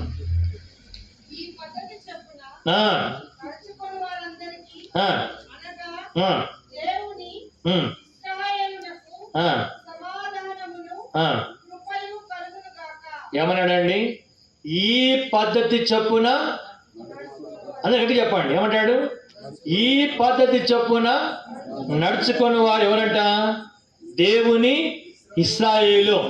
చెప్పండి, దేవుని అంటే శరీర సంబంధమైన ఇశ్రాయేలు ఉన్నాడు. రెండవదిగా దేవుని యొక్క ఇశ్రాయేలు కూడా ఉన్నాడు. కొరింథీ పత్రికలో చూస్తాం శరీర సంబంధమైన ఇశ్రాయేలు అని. కాబట్టి శరీర సంబంధమైన ఇశ్రాయేలు ఉన్నాడు, దేవుని యొక్క ఇశ్రాయేలు ఉన్నాడు. ఎవరు దేవుని ఇశ్రాయేలు అంటే ఈ పద్ధతి చొప్పున. ఏ పద్ధతి అండి? కలిసి చదువుకుందాం. 14వ వచనం అందరం కలిసి. గల్తీయులకు రాసిన పత్రిక 6వ అధ్యాయం 14వ వచనం చదవండి. అయితే మన ప్రభువైన యేసుక్రీస్తు సిలువను తప్ప మరి దేని యందు ఆశించుట నాకు దూరం అవునుగాక. దాని వలన నాకు లోకమునకు నేను చెప్పండి. ఈ పద్ధతి ఏ పద్ధతి?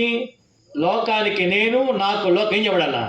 సిలువ వేయబడాలి. అర్థమైందండి? లోకములో ఏ ఫ్యాషన్ వస్తే మనం కూడా ఆ ఫ్యాషన్కి వెళ్ళిపోతూ ఉంటాం. మనం ఒకడు ఏం చేశాడంటే ఎయిర్ కటింగ్కి వెళ్ళి వచ్చాడు.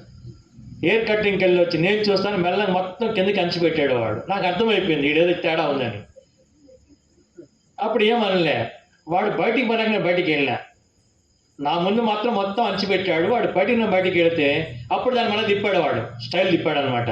అప్పుడు పట్టుకున్న వాడిని. కొంతమంది చేస్తారంటే కోడి పుంచుకున్నట్టుగా చుట్టూ పెట్టుకుంటా ఉన్నారు. కొంతమంది ఇట్లా గీతలు పెడతా ఉన్నారు కదండి. కొంతమంది డ్రెస్సులు ఎలా ఉంటాయంటే ఇంతకుముందు చాలా ఒళ్ళు కాపాడుకునే వాళ్ళండి. ఇప్పుడు ఒళ్ళు కాపాడుకునే పద్ధతులే లేవు, ఆడవాళ్ళైనా మగవాళ్ళైనా కానీ. ఇంట్లో పోతే ఏంటి అందరూ కూడా షార్ట్ వేసుకుని తిరుగుతూ ఉన్నారు. ఎంత దౌర్భాగ్యం ఇది, ఎంత దౌర్భాగ్యం అండి. మనం అలాంటి పనులు చేయకూడదు, అర్థమైందా? చాలా జాగ్రత్తగా మనం ఉండాలా. లోకమునకు నేను నాకు లోకం ఏం చెప్పబడిందంట, సిలువబడాలి. ఈ పద్ధతి చొప్పున నడుచుకున్న వారి దేవుని యొక్క ఇశ్రాయేలు.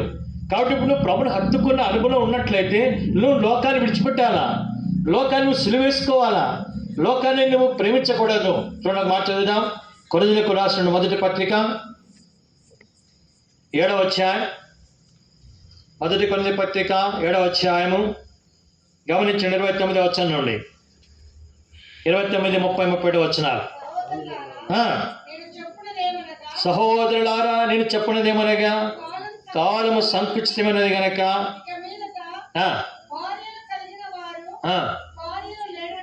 ఏంటంటండి, ఏంటంట, భార్యలు కలిగిన వారు భార్యలు లేనట్టుగా, ఏడ్చువారు ఏడవనట్టును, సంతోషపడేవారు సంతోషపడినట్టును, కొనువారు తాము కొన్నది తమది కానట్టును, ఈ లోకం అనుభవించేవారు అమృతముగా అనుభవించినట్టు ఉండవలను. ఏలనగా ఈ లోకపు నటన చెప్పండి నట. ఒకసారి నా భార్య విషయంలో అన్నాను, వాక్యం ఇలా చెప్తుంది, భార్యలు ఉన్నవారు భార్యలు లేనట్టుగా ఉండాలని చాలంటే మనం అలాంటప్పుడు ఎందుకు పెళ్లి చేస్తున్నాం అని నన్ను ఏమండి. జీటీ బెంజమిన్ గారికి పెళ్లి చేశాడు భగత్ సింగ్ గారు. పెళ్ళి అయిపోయిన నెక్స్ట్ డే మార్నింగ్ ఆయన ఎబ్రాడ్కి వస్తే సీరియస్గా భగత్ సింగ్ గారు జీటీ గారిని పిలిపించి వాక్యం చదివించాడంట. ఏమని చదివించాడు? ఆయనకు అర్థం కాలే. అంటే భార్యలు ఉన్నవారు భార్యలు అంటే అర్థం ఏంటి? ఏమండి, అయ్యా మీటింగ్ ఉంది సువార్త పదం అంటే లేదన్నా ఇంట్లో ఆమె ఉందన్న. చెప్పండి ఏమంటామండి? పిల్లలు ఉన్నారన్న. ఉన్నా కూడా ఎలా ఉండాలంట? ఏమన్నారు చెప్పాను నేను, ఒక్కడి పేరు తెలుసు నాకు. ఉన్నా కూడా ఎలా ఉండాలంట? లేనట్టుగా ఉండాలంట. అర్థమైందండి? ఇప్పుడు ఎలా ఉంటుందంటే మనకు ప్రభు ఉన్నా కూడా లేనట్టుగా ఉంటాం మనం. మనదంతా రివర్స్ గేర్. అందుకనే దావీదుడు ఒక ఆయన ఉండే, మనోహర్ అన్న అని, ఉమ్మనాబాద్ మనోహర్ అని ఒక ఆయన ఉండే, పాత సేవకుడు. ప్రభుని వాడను, నీవు నా ప్రభుడవని నీ కొరకే జీవించడం, మిగిలిన నా జీవితం నీ కొరకే అని ఉల్టా పాడిచ్చేవాడు. ఏమండి, ప్రభుని వాడని నీవు నా వాడవు, నేను నా కొరకే జీవిస్తాను పాట పాడిచ్చేవాడు. ఇప్పుడు మనం కూడా ఎలా ఉండాలని చెప్పండి? భార్యలు ఉన్నవారు భార్యనట్టుగా, ఏడ్చేవారు ఏడవనట్టుగా, సంతోషపడేవారు సంతోషపడినట్లుగా, కొనిన వారు తమది కానట్లుగా ఉండాలని దేవుని వాక్యం చెప్తే మనంతా ఉల్టా ఉంటుంది అనమాట. అర్థమైందండి?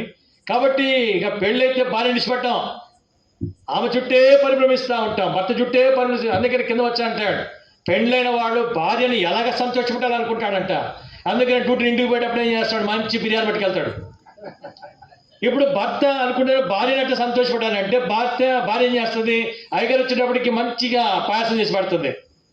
ఏమండి, మంచి పాయసం పెట్టి మంచిగా పాయసం మంచి పైకి లేపుతుంది ఆయన. అయితే అక్కడ మూడో మాట ఏమంటాడంటే, భార్య అయిన భర్తనే కానీ ప్రభుని ఎలాగ సంతోష పెట్టాలా? ఇప్పుడు ఎప్పుడైనా నీ జీవితం ఆలోచన చేశావా? నీ భార్యను సంతోషపెడుతున్నా మంచిదే, నీ భర్తను సంతోషపెడుతున్నా మంచిదే, నీ పిల్లలు సంతోషపెడుతున్నా మంచిదే, నిన్ను నీవు సంతోషపెట్టుకున్నా మంచిదే. ఎప్పుడైనా కానీ ప్రభుని నేను ఎలాగ సంతోషపెట్టాలా అని ఎప్పుడైనా ఆలోచన చేశావా? అవును, ఆలోచన చేశావా? ఇప్పుడు రూతు తన ఏం చేద్దాం, పొద్దున జన్మభూమిని తల్లిని విడిచిపెట్టి వచ్చిందండి. జన్మభూమిని తల్లిని విడిచిపెట్టి ఏం చేసింది? అత్తను హత్తుకుంది. తాను పొలంలోకి వెళ్ళి పరిగి ఏరుకున్నప్పుడు తను ఒక్కటే కడుపు నింపుకోవాలి. ఏం చేసింది చెప్పండి? అత్త కూడా తీసుకెళ్ళింది, అత్తతో నివసించిందట.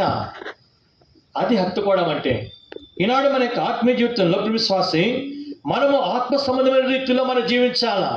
ఎంతసేపు లోకమును హత్తుకుని వారు ఉంటాం. అందుకనే గమనించండి, దైవికమైన విషయాల కంటే, దైవ కార్యాల కంటే, దైవికమైనటువంటి వారం ఉండే దానికంటే ఎక్కువగా లౌకికంగా మన జీవితం సాగిపోతూ ఉంది. అయితే ఇక్కడ తాను ప్రభుని హత్తుకున్నాడు.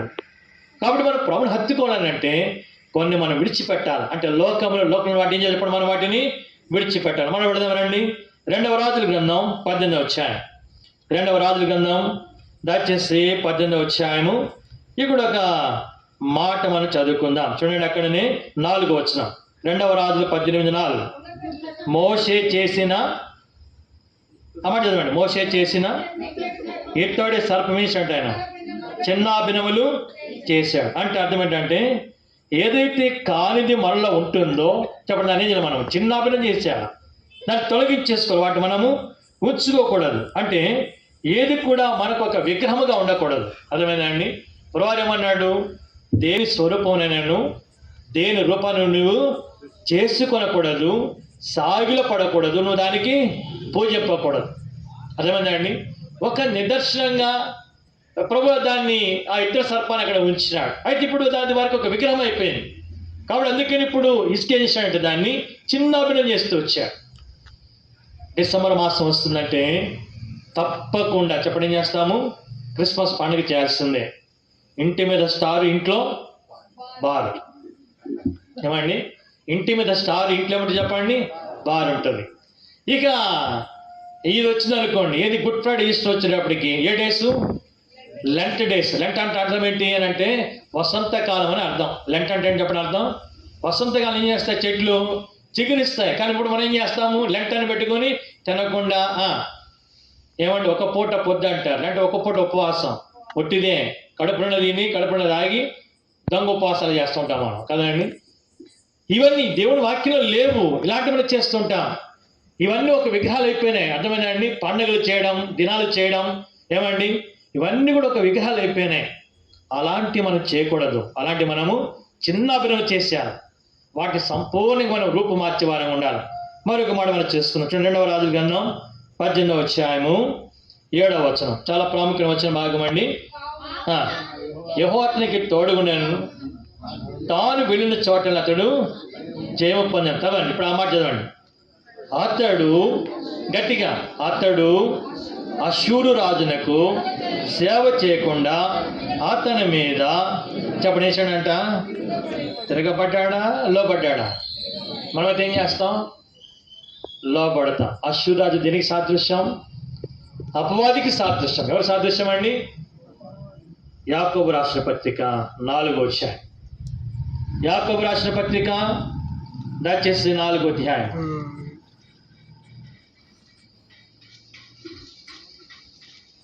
యాకోబు రాసిన పత్రిక 4వ అధ్యాయం 7వ వచనం చదవండి.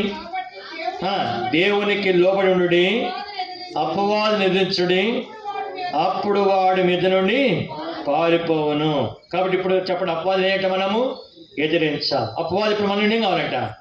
అష్షూరు రాజులకు లోపడకుండా చెప్పండి అతను ఏం చేశాడు? అక్కడ అతని మీద తిరుగుబాటు చేశాడు. ఇక్కడ ఒక చిన్న సందర్భం చెప్పి ముగిస్తాను. నిర్గమకాండం 2వ అధ్యాయంలో లేవి వంశస్థుడు వెళ్ళి చెప్పండి ఎవరు పెళ్లి చేసుకున్నాడు? అంటే మనది 3 కాబట్టి 3లో చేసుకోవాలైనా, 2 కాబట్టి 2లో చేసుకోవాలైనా. ఏమండి అంటే అర్థమైంది అనుకుంటా 3, 2 అంటే.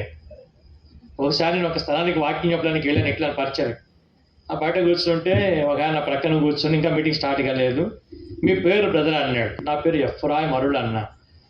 మీరు 3, 2 అన్నాడు.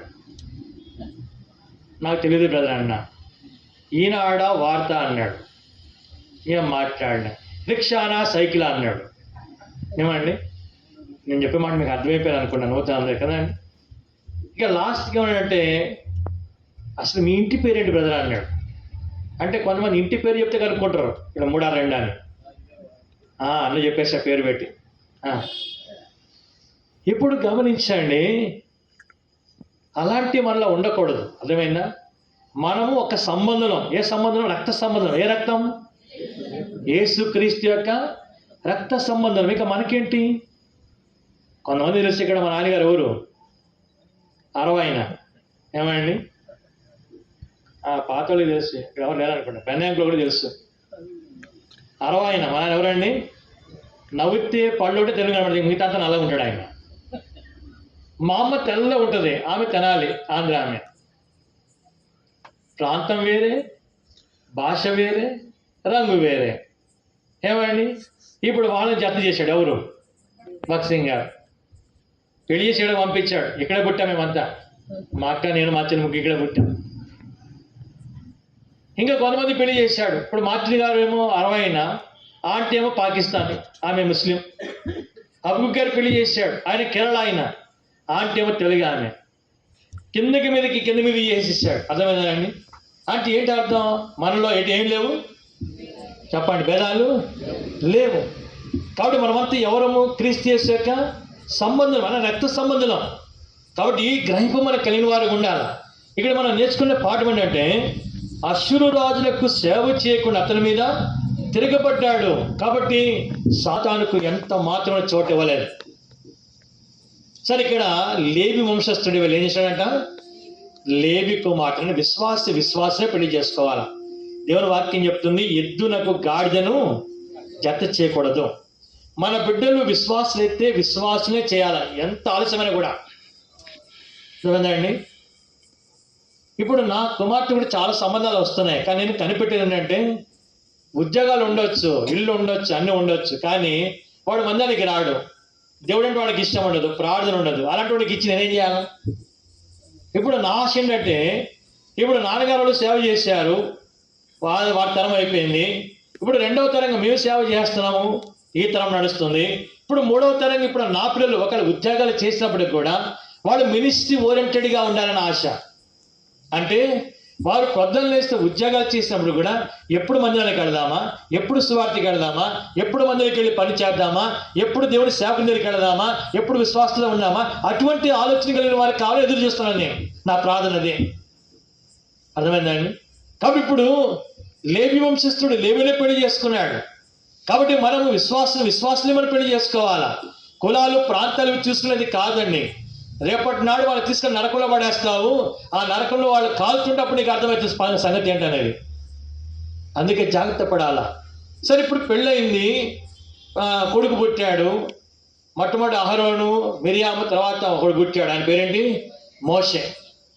మోషే పుట్టినప్పుడు అప్పటికి చిన్నపిల్లలందరూ మగపిల్లలు చేస్తున్నాడు, చంపేస్తున్నారు ఐగుప్తులో. ఒక 3 నెలలు జాగ్రత్త పట్టారు, తర్వాత కుదరలేదు. ఒక జమ్మ పెట్టెలో పెట్టి తీసుకెళ్లి నదిలో వదిలిపెట్టేశారు. వదిలిపెట్టేస్తే అక్క మిరియాము చూస్తుంది, ఏమి జరుగుతా అని చూస్తుంది. ఎందుకంటే ఎంతనే తమ్ముడు కదా అండి, గమనిస్తూ ఉంటే ఈ లోపల ఒక వ్యక్తి వచ్చింది. ఎవరు? సెలబ్రిటీ. ఎవరు?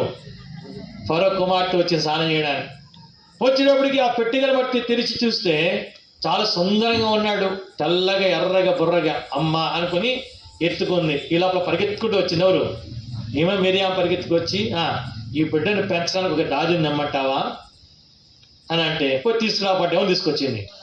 వాళ్ళ అమ్మని తెచ్చింది. అర్థమైందండి? వాళ్ళ అమ్మని తెచ్చినప్పుడు ఫరో కుమార్తె వాళ్ళ అమ్మతో ఒక మాట చెప్పిందండి. ఏం చెప్పింది? ఈ బిడ్డను తీసుకుని పోయి 2:9 ఈ బిడ్డను తీసుకుని పోయి ఏం చేయి, నా కొరకు నీవు పాలిచ్చి పెంచు, నేను నీకేమిస్తా? సొమ్మొకటిది, సోకొకటిది. సొమ్ము ఎవరిది? ఎక్కబెద్దుది. ఇప్పుడు సోకు ఎవరిది? ఫరో కుమార్తె. అర్థమైందండి?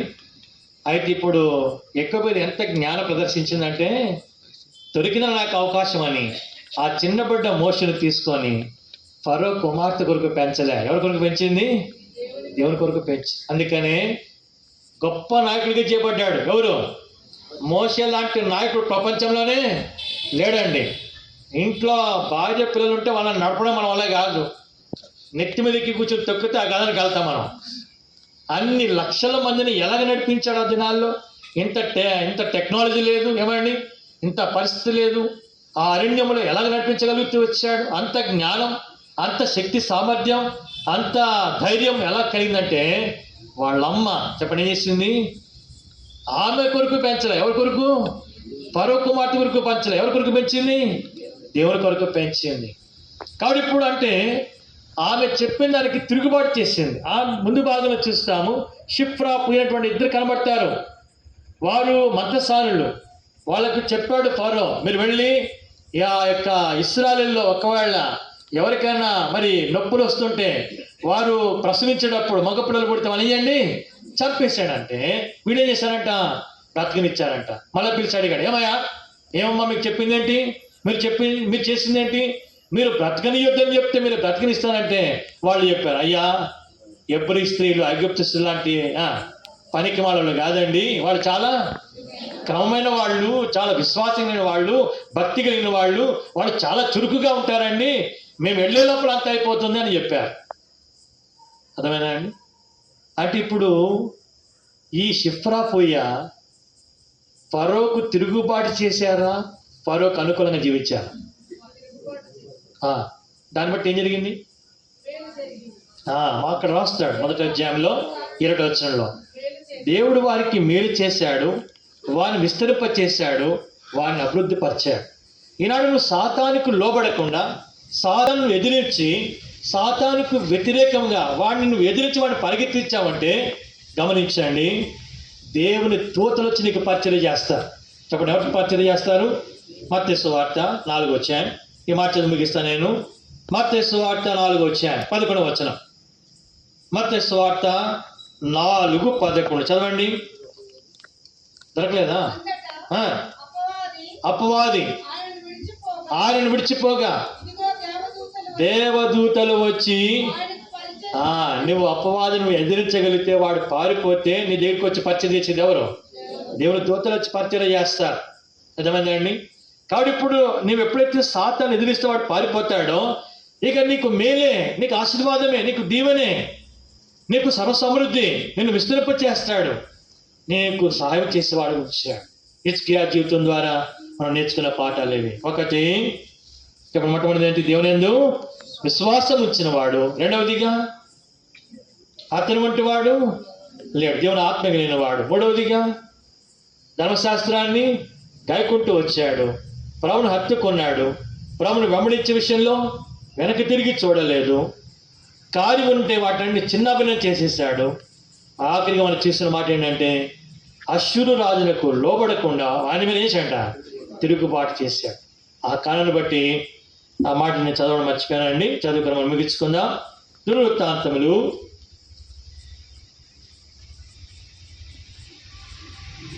1 ఒక మాట చదువుకొని మనం ముగించుకుంటాం. 32వ అధ్యాయం 2వ దినవృత్తాంతములు 31వ అధ్యాయము 21వ వచనం కలిసి చదువుకొని మన ప్రార్థన కొడదాం. చాలా ప్రాముఖ్యం వచ్చిన భాగం చదవండి. 2వ దినవృత్తాంతం 31:21. తన దేవుని ఆశ్రయించుటకై దేవుని మందిర సేవ విషయమందేమి, ధర్మశాస్త్ర విషయమందేమి, ధర్మమంతటి విషయమందేమి, తాను ఆరంభించిన ప్రతి పని అతను హృదయపూర్వకముగా జరిగించి గమనించాడంట, వర్ధిల్లాను. 3 విషయాలు చెప్పాడు. ఏంటంటే, మొట్టమొదటిది దేవుని మందిర సేవ, రెండవదిగా ధర్మశాస్త్రము, మూడవదిగా ధర్మం, తాను చేసిన డ్యూటీస్. ఫస్ట్ ఆఫ్ ఆల్ మొట్టమొదటిగా దేవుని మందిర విషయంలో, రెండవదిగా అంతా ఉన్నదా ధర్మశాస్త్రం, మూడవదిగా ధర్మం. అంటే అందుకే తన జీవితంలో తాను జరిగించిన అన్నిట్లో కూడా తాను వర్ధిల్లుతూ వచ్చాడు. నీవు కూడా ఈ హిజ్కియా యొక్క అనుభవాన్ని ఉంటే దేవుని సేవ విషయంలో కావచ్చు, దేవుని వాక్ విషయంలో కావచ్చు, నీ వ్యక్తిగత డ్యూటీస్ విషయంలో, ఇంట్లో కావచ్చు, డ్యూటీలో కావచ్చు, ఎట్లా సరే ధర్మం అంతట్లో కూడా నువ్వు జరిగించే ప్రతి దానిలో కూడా దేవుడు ఏం చేస్తాడు? నిన్ను వర్ధల చేస్తాడు. అర్థమైందండి? దేవుడిని వర్ధల చేస్తాడు. అట్టి కృపను దేవుడు మనకందరికీ దయచేయను గాక. ప్రార్థన చేసుకుంటాం. తండ్రి, ప్రశస్తమైన వాడ మీ పాదలు కొందనాలు, మా గణపతి తీసుకొచ్చే మీ ప్రశస్తమైన వాక్యం పూజిస్తుంటున్నాం. ఇసుక అనుభవాలు మా అనుభవాలుగా మార్చబడి మేము విశ్వాసం ఉంచిన వారమే. ఏ తండ్రి, మేము కూడా ప్రభువా మీ ఆత్మని కలిగిన వారముగా జ్ఞాన వివేకంలో కలిగి మిమ్మల్ని హత్తుకొని మేము వెంబడించే విషయం వెనక తీయకుండా మీ వాక్య ప్రకారం మేము నడుచుకుంటూ సాతానికి ఎంత మాత్రం మేము లోబడకుండా సాతాన్ని ఎదిరించి మేము ఆత్మీయ జీవితంలో మేము కూడా దేవుని మందిర సేవ విషయంలో అలాగే తన ధర్మవంతుడి విషయంలో కూడా మేము సమస్తం జరిగించి వర్ధిల్లేట్టుగా సహాయం చేయం. అట్టి కృపను మాకు మీరు దయచేయండి. అనేక సంగతులు మాకు బోధించారు. వినవాక్యం కొట్టుకొని పోకున్నట్లు విశేషమైనటువంటి జాగ్రత్త ఇంట్లో సహాయం చేయండి. కూడి వచ్చిన ప్రతి ఒక్కరు మీరు జ్ఞాపకం చేసుకునండి.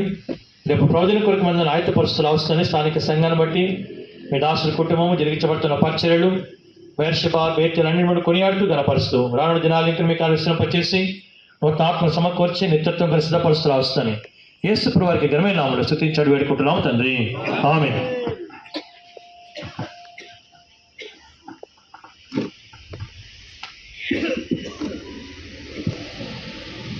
సమయంలో చేరువచ్చిన మీ అందరికీ ప్రభునందు వందనములను తెలియపరుస్తున్నాము.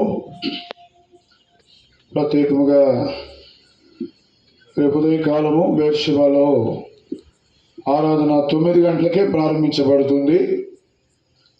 మరి దయచేసి సమయాన్ని దృష్టిలో పెట్టుకొని సమయానికి రావలసిందిగా ప్రభు పేరిట మీకు మనవి చేస్తూ ఉన్నాము. తదుపరి ఆరాధన అయిన వెంటనే మనకు బహిరంగ సువార్త ఉంటుంది. బహిరంగ సువార్త ఉంటుంది. సువార్తలో అందరూ కూడా పాలు పొందాలి. మరి బేతేలు వాళ్ళు కూడా రావచ్చు. ఎందుకంటే కొంచెం మాలాగానే త్వరగా ముగించుకుంటే మీరు పాలు పొందగలరు. కాబట్టి ఆలోచించండి. మీరు కూడా సువార్తగా ఆహ్వానిస్తున్నాము. తర్వాత అక్కడ బేర్షెబాలో సువార్త అనంతరం అందరికీ లవ్ ఫీస్ట్ ఉంటుంది, ప్రేమ విందు ఉంటుంది. అందరూ కూడా ఇతరులకు కూడా తెలియపరిచి కొత్త వారిని కూడా తీసుకురండి, కొత్త వారిని కూడా తోడుకొని రండి. ఇరిగింటోళ్ళు పొరుగింటోళ్ళు అందరినీ కూడా రండి, ఒకసారి మా ఇంటికి రండి, దేవుని ఇంటికి రండి ఒకసారి అని తీసుకొని రండి. వాళ్ళు రక్షించబడిన వారే వెళ్తారు, ప్రభు కార్యం చేస్తాడు. కాబట్టి దయచేసి వాళ్ళు కొత్త వారిని కూడా ఆహ్వానించండి. ఇలాగ ప్రత్యేకమైన కూడికల సందర్భాల్లో దయచేసి ఇతరులను కొత్త వారిని మరి దేవుని వాక్యము కొరకై ఆసక్తిగా క్రైస్తవులను కూడా కొంతమంది నామకార్థ క్రైస్తత్వంలో గుండా వెళుతుంటారు, వారి కొరకు కూడా వారిని కూడా ఆహ్వానించండి. అలాగా రక్షించబడి వెళుతారు. అదే మీకు ఎంతో దీవెనకరంగా ఉంటుంది. తదుపరి రేపు సాయంకాలం కూడా ప్రత్యేకమైన కూడిక బేర్షెబాలో 7 గంటలకు ఉంటుంది. అందరికీ ఆహ్వానము. బేతేలు మరి బేర్షెబా అన్ని బ్రాంచీలు కూడా పాల్గొనవచ్చు, దగ్గర సమీపంలో ఉన్నవాడు. దయచేసి ఆ రీతిగా సహకరించండి. దేవుని వాక్యము కొరకై ఆకలి దప్పులు ఉండాలి, ఆశ ఉండాలి. ఆసక్తితో ఎంత దూరమైనా కూడా దేవుని వాక్యము కొరకు పరిగెత్తేటటువంటి వారు, ఆ ఆశ మనం కలిగినటువంటి వారంగా ఉండాలి. తదుపరి సోమవారం గంజికుంటలో కూడా ప్రత్యేకమైన కూడిక ఉంటుంది. ఉదయకాలం 10 గంటలకి అక్కడ బాప్టిజంల కార్యక్రమం కూడా ఉంటుంది. దయచేసి అందరికీ ఆహ్వానము, ప్రార్థన చేయండి. తదుపరి సోమవారం సాయంకాలం 7 గంటలకు బేర్షెబాలో చివరి ప్రత్యేకమైన కూడిక.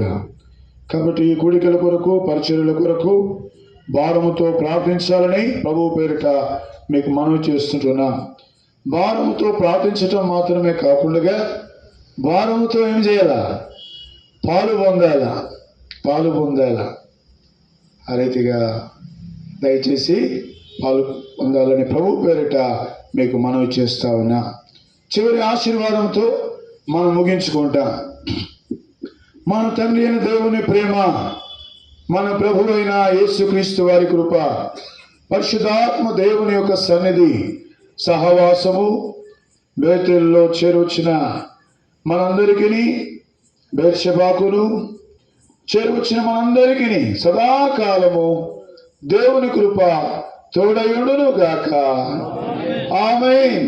నీతిని భక్తిని గోరి నిజమైన విశ్వాసులుగా, నీతిని భక్తిని గోరి నిజమైన విశ్వాసులుగా, ఓర్పును ప్రేమను కలిగి పోరాడుడి విజయముతో, ఓర్పును ప్రేమను కలిగి విజయముతో విశ్వాస సహితముగను ప్రకటించుడి యేసుని విశ్వాస సహితముగను ప్రకటించుడి యేసుని. అందరికీ ప్రైజ్ లార్డ్. అందరికీ ప్రైజ్ లార్డ్.